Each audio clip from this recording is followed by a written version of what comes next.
Jesus said to his disciples, "As the Father has loved me, so I have loved you.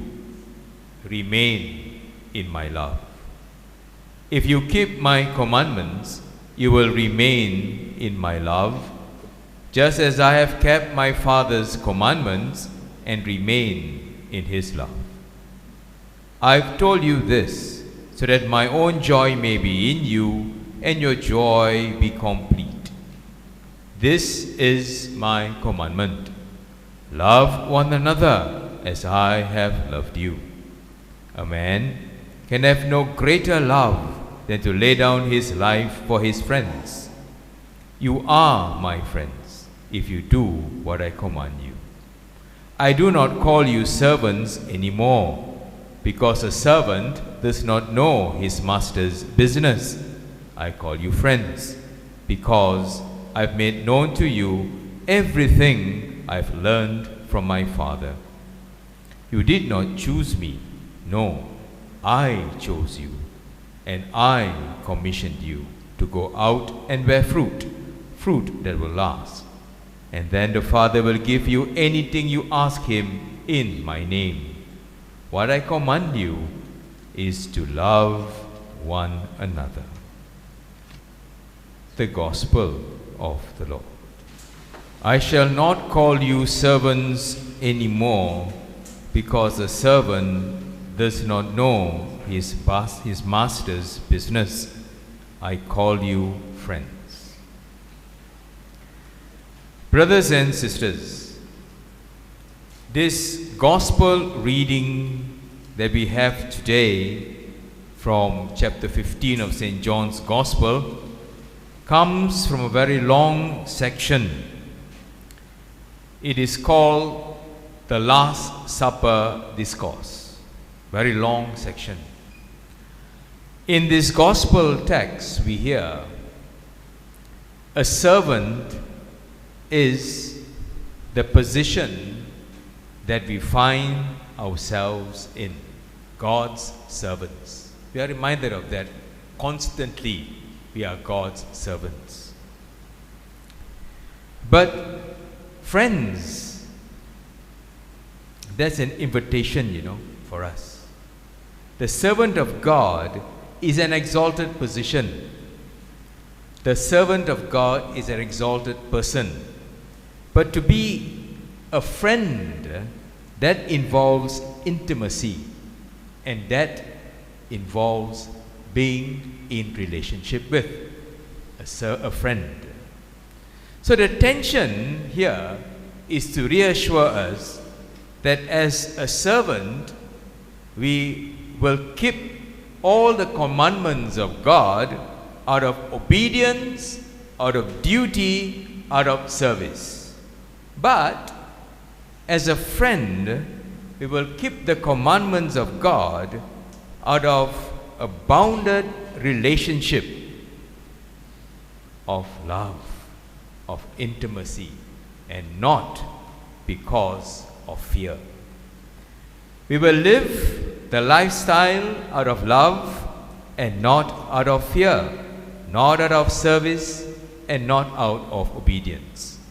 And therefore the tension is the shift, the understanding of Jesus' followers here, sinners and imperfect as we are, to shift, to grow from the servant who is duty bound to the cherished, intimate friend of Jesus. That's the challenge we face today.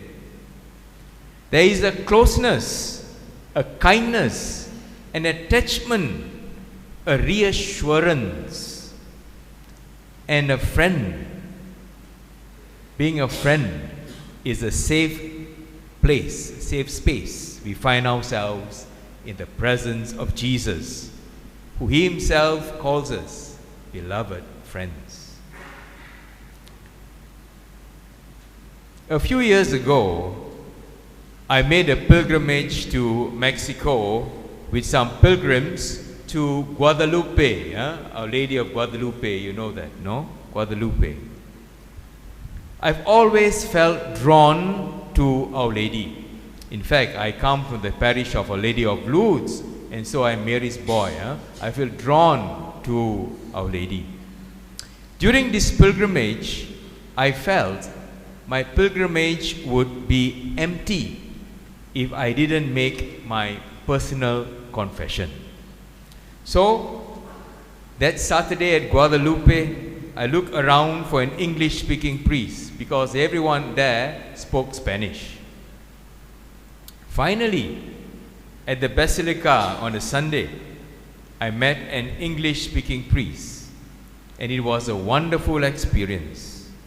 It was so peaceful. I felt very peaceful. I felt very complete.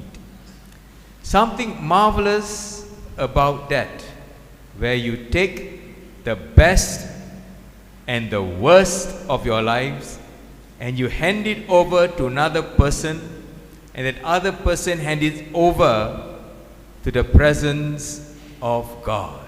That's wonderful. That's wonderful.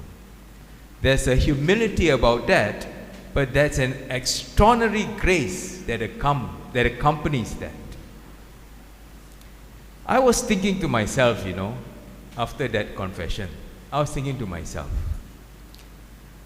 as a young boy preparing for my first Holy Communion, and of course I can remember my first Holy Communion, in the late 70s, late 70s, I'm telling you my age now, okay. The late 70s, the boys, they had to wear white, they had to wear white, they had to wear long sleeve shirt. Imagine this, long sleeve shirt, white, black necktie, and short pants. We had to wear that. That was a very frightening experience, as I look back. Anyway, but I'm just focusing on the first Holy Communion, what I experienced. I thought to myself, at that time, we had to confess our sins in number and in species. I lied 20 times. I didn't go for Mass 25 times. I went this one 30 times. Finish. That's all, Father. Okay? We say that, no? We say that. So that was the 70s. That was the 70s. And of course, now I'm older. Okay? And I look at confession differently.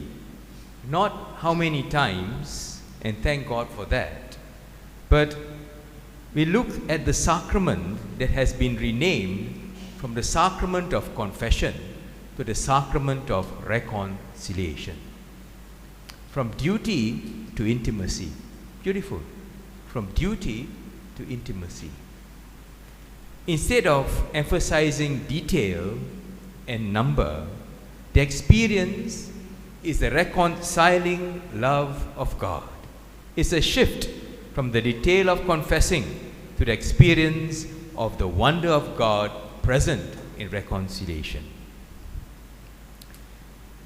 I bless this priest with all my sins, and he blessed me with reconciliation. That is the sacrament of reconciliation. You bless the priest, who is actually the person of Christ, forgiving you with all your shortcomings. And the priest, in the person of Christ, blesses you with reconciliation. That's intimacy. No? That's intimacy.